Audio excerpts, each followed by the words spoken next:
websites.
What does privacy mean to us? How do we value our privacy? When Eward Snowden found out about mass surveillance and mass spying, he felt he had no choice. He felt the only thing he could do, he needed to inform the people about it. He valued our privacy so much that he was willing to give up his own comfortable life as well as his freedom for it. And that's why we feel that he is our true privacy hero. You can imagine that when Mr. Snowden accepted our invitation from Start Page to be present here tonight, that we were both thrilled and really honored. I hope that both the movie and the discussion that will take place later on will add to our awareness about what the privacy challenges are in these modern times. I also hope that it will inspire us to actively defend our values and rights. I wish you all a very exciting evening tonight, and now I'd like to introduce you to the moderator of the evening, an excellent journalist and a well-known television broadcaster, Mr. Roderick Velo. Thank you.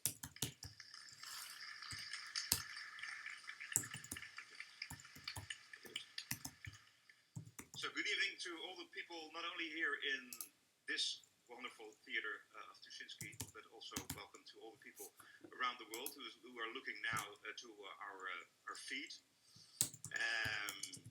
And we're very happy that everybody watches. We're going to talk to Mr. Snowden, and I hope that Mr. Snowden is already there. Mr. Snowden, are you there? Eward Snowden.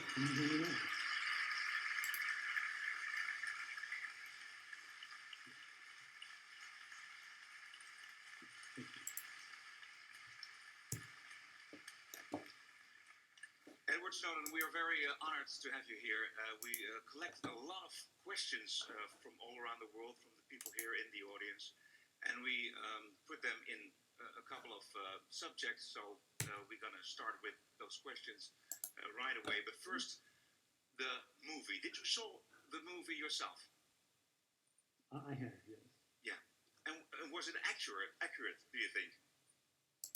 Yeah, so of course it's a drama. So there are a lot of things that we should. Things like a number of different officials throughout my life in different positions were sort of translated into one big super. And just for the text, as you know, I'm hearing myself being fed back on the line a little bit. But the thing that I was most concerned about with the film, the question that was really burning in my mind was, would they get the technology right? Would they get the policies right? Would they get the programs right? And how they're actually affecting our lives. What is mass surveillance? How does it actually work? How does the government justify it and claim that these things are not only legal, but are actually wrong? In this context, the movie is actually surprisingly accurate for a drama. And that was something that left me with a good feeling. Did you have a lot of contact with Oliver Stone for the movie? Yeah, he came out several times and we spoke. I was able to meet with the lead actor as well, Joseph Gordon-Levitt, who is a wonderful guy. He's so warm, so charming. And, you know, I thought we were just going to sort of talk about how things were, you know, what his focus was, talk maybe a little bit about the politics behind how this all fit together and how this came to be. But he didn't tell me, but of course, as an actor, what he was actually there for was to try to understand how I move, how I speak, my little mannerisms and things like that. And he tried to put that into the film. Was the trick, the famous trick with the Rubik's Cube, when you left the NSA, was that real? Happened that in real life? Or is it just a way to, you know, to hide the real reason how you smuggled the chip? Sure. So I have to be careful in answering this because there is still an ongoing FBI investigation into me. My country's government considers me to be a fugitive. So I'll say this carefully, but what Oliver Stone has said previously is that this is a device for the film because no one knows what really happened. But what I can say about in real life is I did give, prior to leaving Hawaii, everyone in my office a gift of a Rubik's Cube. So there are many, many Rubik's Cubes going in and coming out of these offices past the guards all the time. And that's about as far as I can. On this way? Like this? Yeah, well, yeah, the security wasn't quite so hardcore as they should in film, but yeah, people did carry cubes. Of course, we're going to ask you some questions about the new president-elect, Donald Trump. And the first question is from someone you probably absolutely know. It's Phil Zimmerman. He's the inventor of the encrypted email. Phil, can you come on the stage?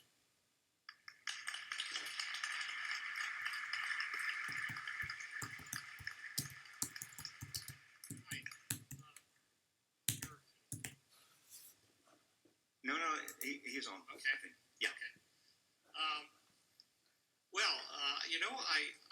A couple of years ago, I went to Moscow to speak at a conference, and I thought maybe I'd figure out a way to be able to meet you, but that never came to pass.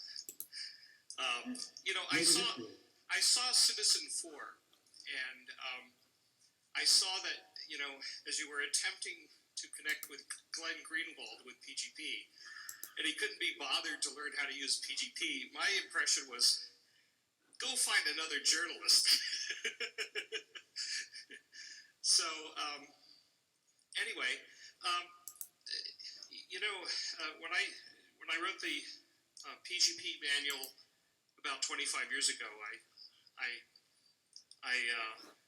described in there the idea of that if we build a surveillance infrastructure like we seem to be doing, that it could be used by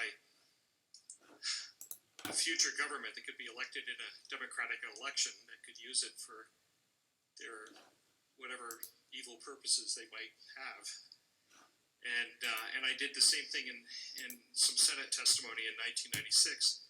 And I talk about that, and sometimes in a democracy, bad people can be elected. And if they inherit a technology infrastructure, a surveillance infrastructure, like what we've constructed, then they can use that to hang on to power. And I see that you made that point pretty clear in this story here. We now see that Trump will have a great deal of influence over what the NSA can do. Do you have any thoughts on that you'd like to elucidate on?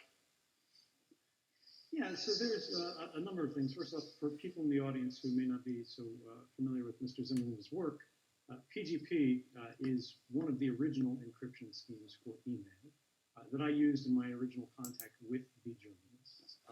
It's fair to say that the NSA revelations could not have happened in the way they did in 2013 without this man's work. So I have to say thank you very much for everything you've done, not just for myself, but for the world. But going on to the broader question here, I try not to look at this as a question of a single election or a single president or even a single government, right? Because we see these things, these threats coming across borders. We see the same thing happening in Russia. They've got this new surveillance law called the Yorovaya package. Russians call it the Big Brother law. In China, on the day of the election, the news was talking about how the Chinese had just passed a new mass surveillance law, and they got away with practically no criticism from the international community because they were clever enough to say that they had modeled it on the United States' own surveillance laws. And because our last two presidential administrations have been saying that these powers were so necessary, they were so valuable, and they didn't hurt anybody, now suddenly they can't criticize these other governments for doing the same thing. But this is a problem because even if you think, all right, well, you know, we want government to have authority and powers to be able to perform its legitimate tasks of securing the nation, of protecting our communities, of investigating crimes, right?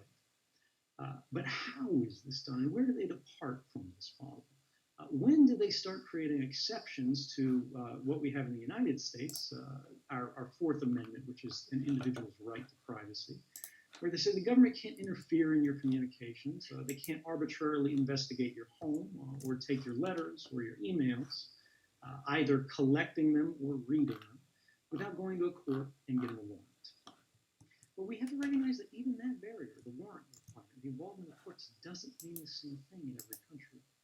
If you say, well, mass surveillance is fine as long as the court's involved, Kim Jong-un in North Korea will go, oh, this is fabulous, because you know what, I have courts too.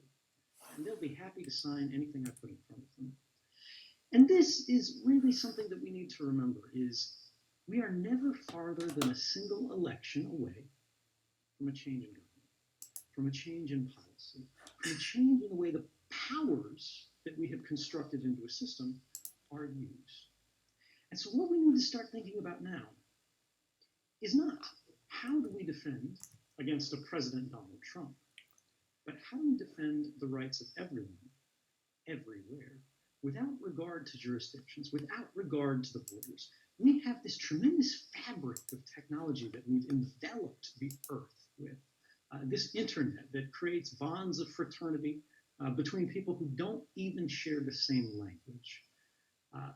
But this fabric of communications that was intended to empower citizens and individuals of communities and families is increasingly being used to disempower them.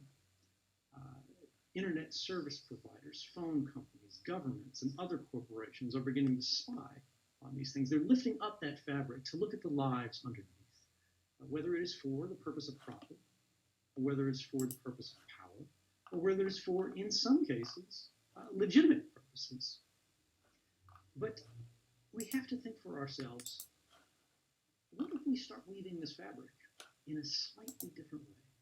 What if we start changing that dynamic mechanism that we face in the status quo today, which means when you pick up your phone, when you make a call to your mother, your sister, your husband, your wife, that call is transiting.